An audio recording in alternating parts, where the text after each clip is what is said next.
I've done what anyone would do in a situation where they can't make a decision, and that's sit down and have a coffee.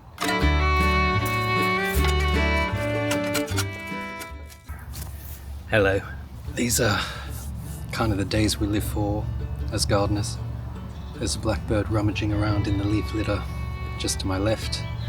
Gentle breeze, sunny, almost cloudless, not too hot. It's about 20 degrees, about 11 a.m. So we are going to be planting into heat. As far as the weather is concerned, there's what seems like a little heat wave coming. So great, finally, summer may have arrived just on the day of the solstice. So you can see behind me, there's another addition. I don't know if you can see it. There's a Perovskia over there. Let me show you. When I left you, the brachyglottis wasn't flowering, but now we have flowers starting. And it goes quite nicely with that blue of the geranium. There's more flowers of that geranium roseanne coming. So I think that's in the right place. The dianthus, I think, are in the right place. That geranium over there, where is it? That purple one, just there. I think that is in the right spot. I like playing with heights. Sometimes it's nice having something low, kind of in the middle, if it's in the right spot, when you're surrounded by this height. And it almost feels like a little kind of purple river, and I'm hoping that's what happens, that it grows through and creates this little, almost tranquil little valley of purple through the brachyglottis and the stachys there. Here we have the echinops, which you can see there, just getting that first thistle. Now I planted this, I think last year, as a little 9cm kind of plug. He's doing okay. Now, when it comes to this, I think that geranium is in the right spot. I'm not sure about the convolvulus. Remember that silver one we got there with the white flowers? I'm not sure about the new little Perovskia. That might go in a completely different part. For now, I mean, that sage has to stay because it creates the symmetry with the big one there. This, I'm not sure about, this little Potentilla fruticosa. Maybe it stays, maybe it doesn't. And then we've got some Centranthus and Oenophera over there. So, and of course that big white one, which I'm feeling pretty good about going there. So, part 2 of this little Mediterranean border renovation. I'm going to begin by planting what I know for sure is going to go, you know, where it kind of lies. And then we'll stand back and we'll reassess. So what we're going to do is we're going to move the rocks out of the way, slide them off to one side, dig a hole. That's what we spend most of our time doing in the garden, digging holes. And we're going to put a bit of compost, we'll put it in, and then we're ready. On to the next. Oh man, I'm having a little break. This is a workout in and of itself. A couple of reasons as to why this is probably a bad idea. As you can see, very awkward getting into a somewhat established border when of course the plants are big. This is different in spring. Even if you accidentally step on something, you know, within a few weeks the new growth comes, and in fact you've probably got a bushier plant. So there's that. And there's dryness, you know. Not as easy to dig a hole when it's a little bit dry. But we're getting there, we're doing it. We're planting into heat, so that's, you know, going to come with, you know, some real kind of hands-on gardening. You'll need to keep your newly planted things very moist, you know, and that might include 2 waterings a day. You will really need to baby them. I'm prepared to do that. You know, because this is a real passion of mine, this is a real hobby of mine, I'll devote that time. But, you know, if you don't, you know, if you don't have that kind of time, do consider, if you're following along, for example, you know, do consider the kind of implication of what you're doing and what it will involve, and be realistic as well. There's nothing wrong with admitting that you don't have hours and hours in a week to garden. That's absolutely fine. Don't feel lesser than, you know, because of. Get stuff that is super low maintenance. And this is kind of, you know, an exercise in that as well. I mean, You know, the geranium roseanne hopefully doesn't need much. The stachys never needs anything doing to it. You know, this little blue coneflower you see here, I didn't even plant that. That self-seeds, you know, like mad. The sedums never need watering. The brachioglottis, again, I haven't really done anything to that. Could use a little prune after it flowers, but all this stuff is low maintenance. You know, and you really, or when you think about gardening, you really also need to think about time management.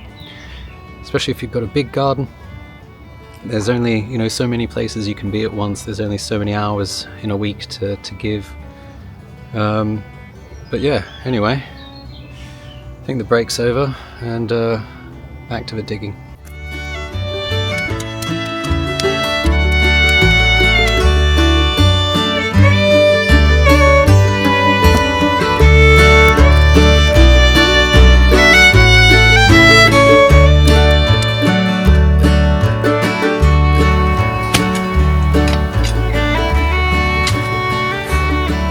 Right, so because we're dealing with heavier soil here, and because we're under a big deciduous tree, I try and dig a hole deeper than what we actually need, and then I try and dig a real nice clump of, you know, something like a compost or a manure, any kind of soil enrichment that you might have access to.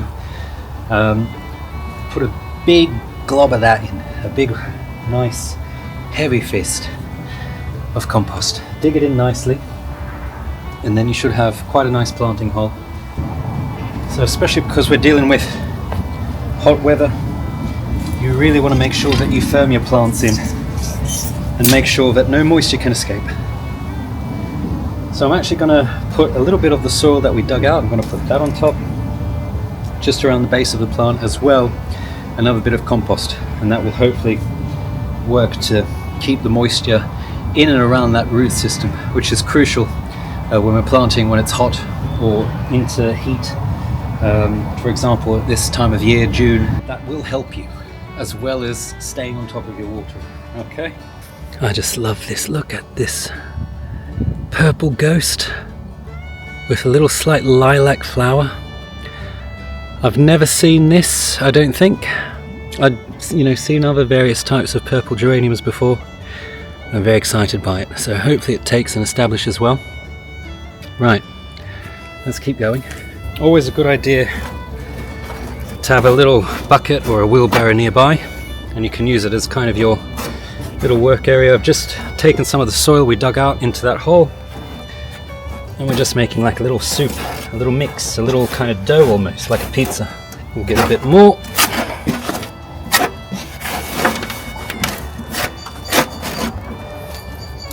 Sometimes you got to go in with confidence. One in, quite a few to go.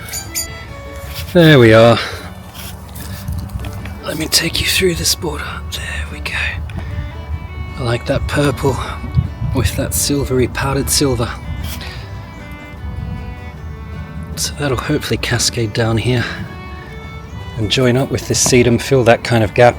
Right, I think the dianthus next, because once these stachys get nectar rich, the bees will be all over them and make it quite tricky. You can also see the phormium from last time, so it's been a few days. It's looking good. A little bit of new growth coming through. I really like it there. So that'll get, I think, to about 0.8 meters or to a meter. So those straps will hopefully go through, and the stachys will be going through it. Hopefully we get that, because I think that will look really special.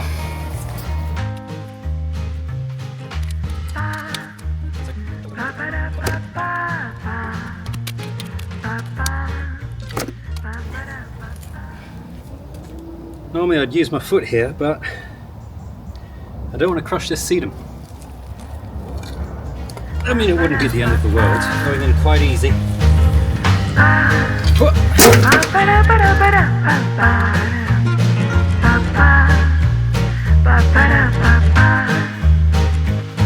Might plant this a little bit proud. Which, of course, I mean, when you say something's proud, what that simply means is the crown of this if you can see it, let's say that that's level with the pot. You're planting it slightly higher, maybe something like this, and you'll make a small mound. Why would you do that? So we can almost have the plant be in a slightly better condition to help with the drainage. If you're sitting higher and you're not right in the clay, well, of course the water's going to be held into the clay, into the moisture, or into the wet layer. So if you try and plant it a bit higher and as well create a mound, water will naturally run down, and you'll find that your root ball won't get as soggy. That pink coming through this leaf with that silver, I think that's really nice. Right, so I'll get some soil and some compost, we'll put that around. So we have one. Ah, love that.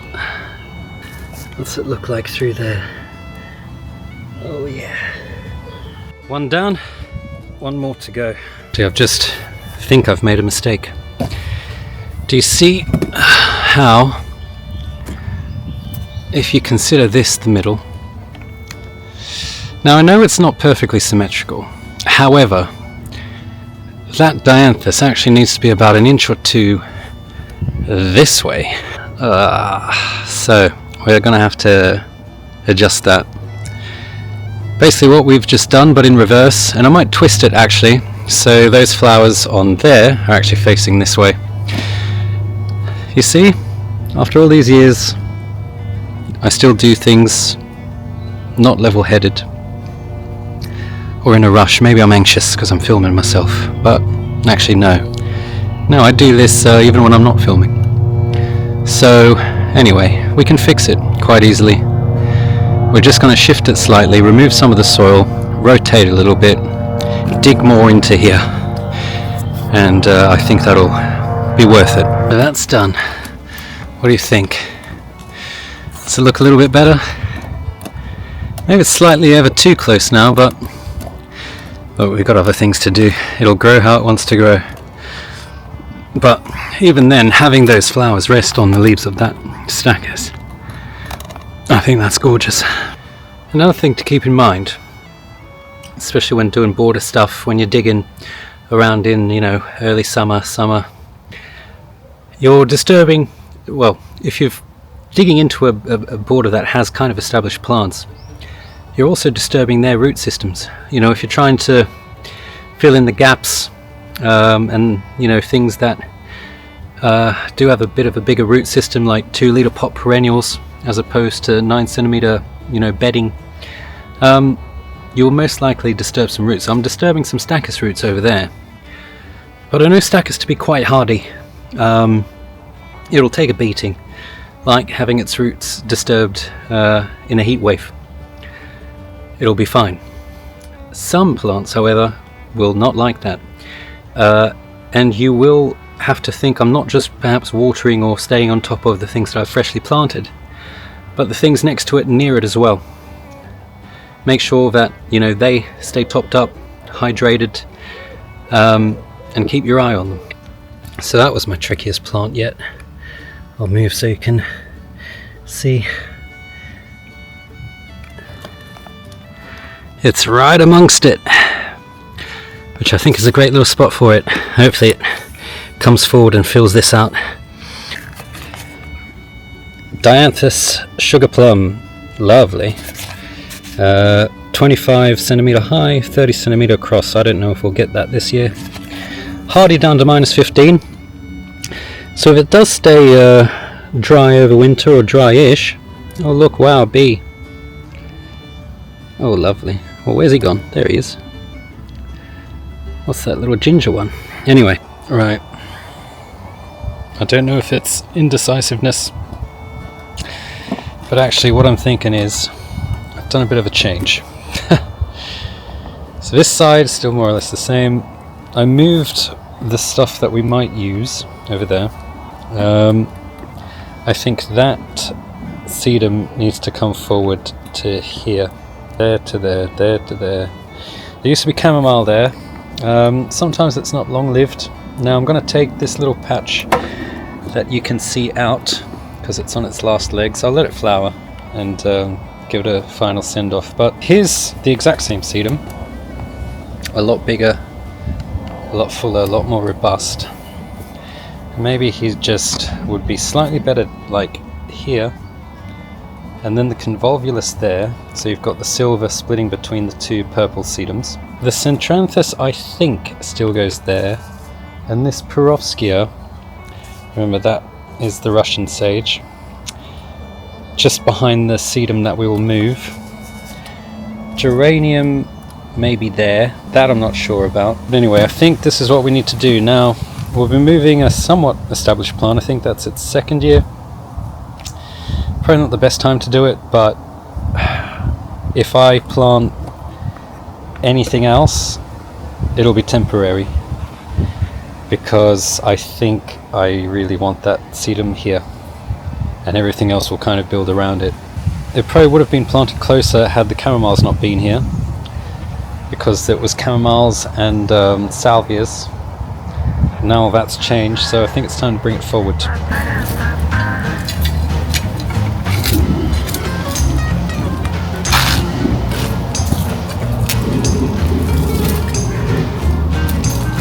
Sedums don't need much. I think it'll do slightly better here. A little bit more sun.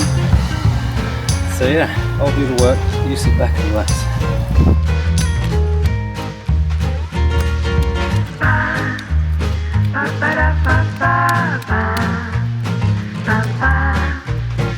Planting hole ready. I think the festuca, which is this bluegrass here, will look lovely with that. We'll still put a little bit of compost in.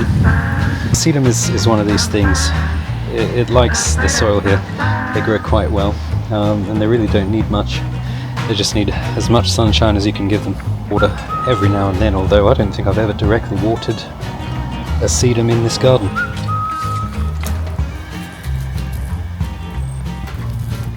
So you can see, I don't know if you can see, but you know, not a massive root system here. So I basically, rather than dig all the way around the plant, and you know, it's quite small, you know, quite modest. So if I could at least get my shovel under, dig in a little bit around, loosen it under, and kind of leverage it up gently, and then pull slowly. Our sedum should cope with this being moved at this time of year. We'll still keep an eye on it, even though it is probably one of the most drought tolerant plants you can have. I'll fill this in with soil that was here. I'll press it in, put some rocks around it, and we'll see where we're at with the other plants. Just around there like that. Maybe this nice big one there. And there we are. What do you think? It's only a baby, but it will become big, because that's the exact same one right there. It's lovely coming through that grass, pheasant tail grass. Great combo. It will look great in autumn because that grass goes reddish, and that sedum will be flowering this rich crimson kind of burgundy. Lovely. Now we're missing a trick by not having this little steeper, which hasn't done well there. Do we put a grass there? Because I've seen that combo before. I've seen these sedums with the steeper before. That looks lovely late summer or August, autumn time. It's a fantastic combo. As well, keeps the repetition of that kind of grassy strappiness throughout that kind of middle bit, because we've already got massive grass there. And then we actually put the Perovskia there. Ooh. Or even the Centranthus. We've got the white with the yellow and the blue. Yeah, I think we moved that grass. I think we do it, folks. Yeah, and then we'll work it out from there. Anyway, enough waffling. Let's do the digging.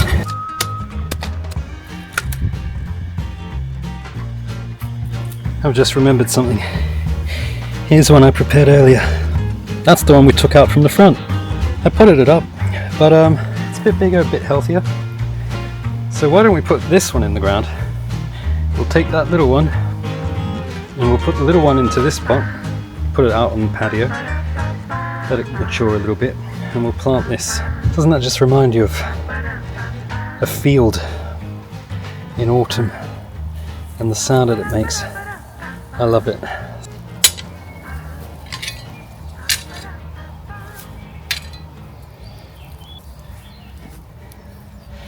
We are in luck, folks, because that is one steeper, that is two steeper, and this is baby steeper. So we're going to split this up, which should be quite easy. I imagine that we simply just break that apart. I'll do that with the little one as well, and we've got 3 baby steepers maybe for planting out next year. Awesome. Alright, so I thought that would look better. Maybe I need to imagine a fuller Centranthus. What do you think? I'm going to swap over with the Russian sage and we'll see what that looks like. So that's swapped over. I'm still not sure. What do you think? I'm going to have another little play. I might move the geranium to the back. We've still got the convolvulus to work in, although we don't have to. Or does the Perovskia Russian sage go in the middle where the geranium is? Guys, always feels like we're back to square one. I've done what anyone would do in a situation where they can't make a decision, and that's sit down and have a coffee. And I've given it some thought, and I'm going to turn the camera around and I'll show you. I think this is it, folks. The convolvulus we're not going to worry about, that's going to look great on the patio. So geranium all the way in the back there.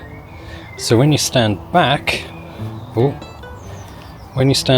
got geranium kind of there and over there. So it makes the kind of repetition of this seem wider. Okay, we've got Centranthus here-ish. Now you have to remember, and I do as well, that that big bunch of Centauri is nice blue flower. Right, let's go and have a look. It's quite beautiful, right? Lovely shape. There's a little bit down there that is going to become a big bit. I think that, with that blue all happening before the lavender flowers, it's going to be quite nice. So we'll stick that there. Now, Russian sage behind there. So we've got the new steeper, Russian sage. I'm going to plant it close to that grass, that miscanthus behind it, which is somewhat of a no-no, but I think at some point, maybe in autumn, that I will take that grass out, or next spring, because the echinops will need room, the globe thistle. Now here, I thought of doing another Centranthus, so we get that kind of repetition, but I'm slowly falling out of favour with plant repetition, because what happens is you've got a lot of dead space throughout the year, and there's a couple of borders that I've seen recently on the street which have lots of different plants. Now I know it doesn't give you that kind of natural wild effect, but what it does give you is a lot of interest a lot of the time, and you can hide things.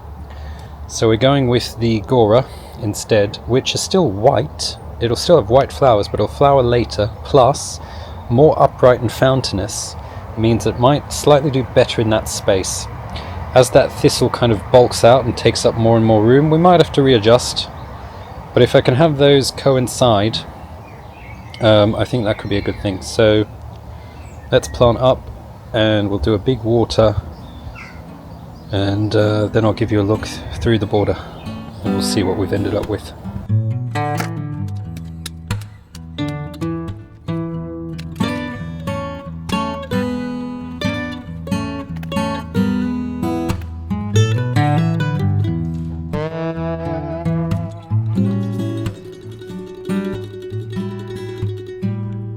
I'm liking that there. It almost gets lost in the grass, but I think as that comes out like a big fountain, a big mass of white, the geranium kind of sprawling, crawling through, giving you that blue flower with that white kind of centre, the cheeriness of that yellow brachioglottis. I think that'll be a good combo. And of course the kind of light blue of the echinops there in that spherical shape. 3 to go. Geranium is in. This is what I like about geraniums. if you've got areas in your garden where you've got these kind of part shaded conditions, it might get quite a bit of sun for a little bit of the day and then sit in shade. Geranium will cope with that just fine. If you're struggling to find a plant that can kind of cope with that, look in the geranium family. I'm sure you'll find quite a few, all sorts of heights, from very small little geraniums all the way to maybe 1.2, 3 meter, kind of like this guy. Right, the little Russian sage, final one. Oh wait, we've still got some Trappist.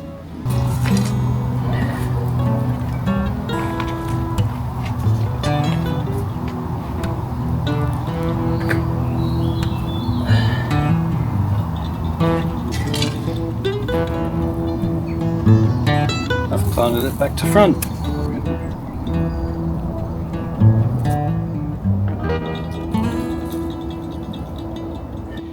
Little spire. I think that looks lovely there. Somewhat of a better angle. Yeah, I think that's going to work out. Imagining that, you know, filling out that space. Little sedum in front of it, flowering. Taking up this little space. Yeah, I think that's going to be good. As well, remember folks, we're planting for sun, we're planting for drought. This is a very dry area. Even when it rains, you've got this really established, or two really established prunus. If I tilt this, you can see, even when it rains, it's not really getting through there. It is hot, dry, really tricky spot, but we're getting there. We're getting there. Kind of like a little gravel garden, or a little kind of dry, herbaceous meadow. Mediterranean vibes.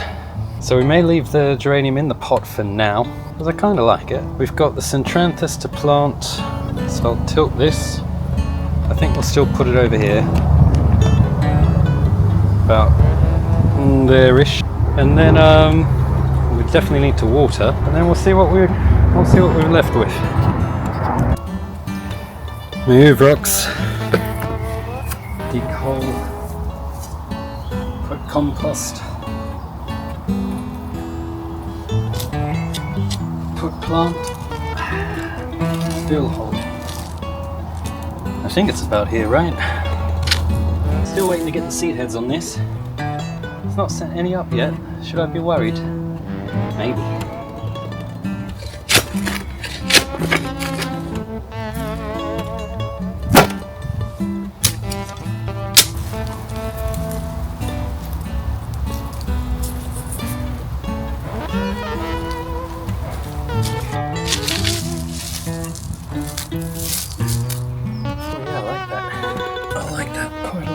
Yes. Yeah. The other good thing about Centranthus is that it self-seeds prolifically.